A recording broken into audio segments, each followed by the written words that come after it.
I'd like to share something which I think is probably very difficult in general to wrap your head around, let alone trying to share a couple of minutes as in now. We didn't really bring this up so deeply in Chabura just because it's such a big concept. It's such a big reality. However, just to say a few words about it, and that is, you can't make someone love you. You can't force it. And we've used this analogy before. Say, for example, you take a guitar, or you take a piano, you take really any musical instrument. When somebody who is adequate at playing the instrument plays the instrument, music comes out of the instrument.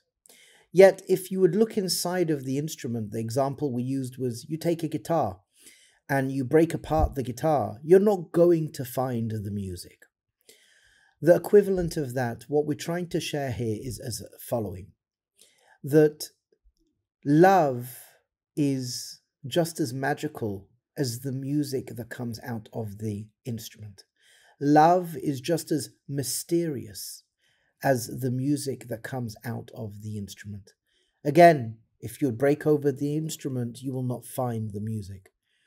Love is something which is very, very difficult on certain dimensions, in certain dimensions to speak about. We all know it's there. We all know it's there. And we know we can't force it. You can't force somebody to love you. It's something which is organic. It's something which is a process. And it's to do with the journey, the flowering of the journey, as well as some sort of destination. You know when you feel good in the relationship, and a person knows when they don't feel good in the relationship. That flowering, that process, just deepens our connection to each other. In Lashon HaKodesh, for example, the word ahava is related numerically to the word echad, both sharing the numerical value of 13. So one idea is that on a certain respect, large areas of our lives need to be on the same page. We need to be on the same page. If we're not on the same page already, that doesn't necessarily breed or birth healthy love. So we have to have that similarities in life to be on the same page. The other nakuda that we've spoken about is that the best gift you could bring to any relationship is personal growth and to be of service to the other.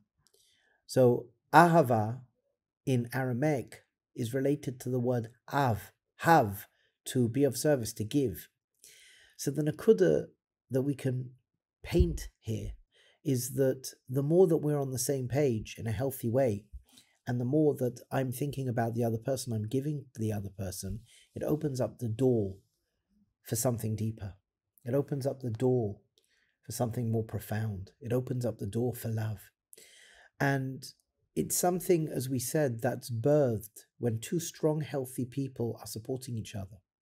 So in relationship with love, with any normal, healthy relationship, love is birthed upon two healthy individuals. So I'm not giving my spouse all of their happiness. I'm not making them happy 100%. They're not making me happy 100%. If that were the case, it wouldn't work. It wouldn't work.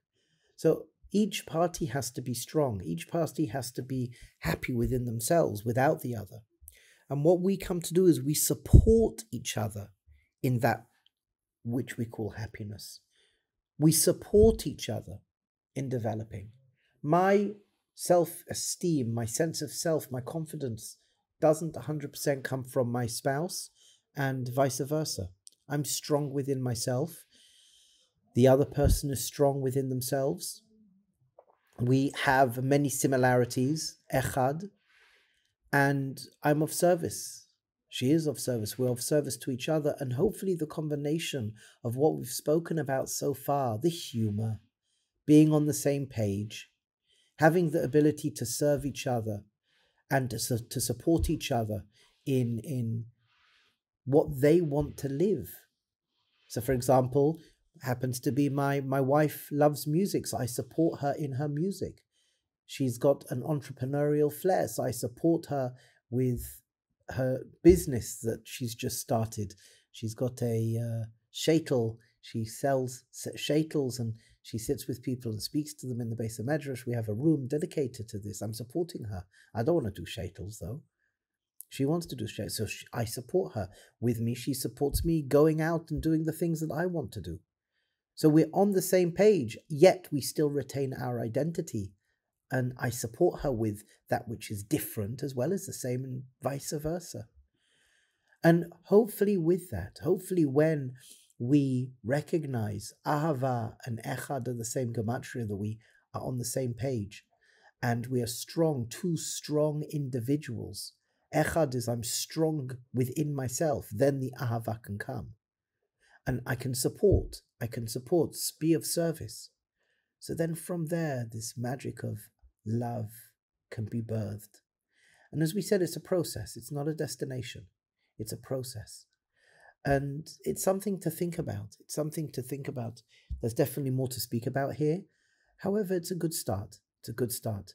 So Be'ezras Hashem, we can't force one another to love one another, but we for sure could be on the same page and support each other in becoming more as an individual.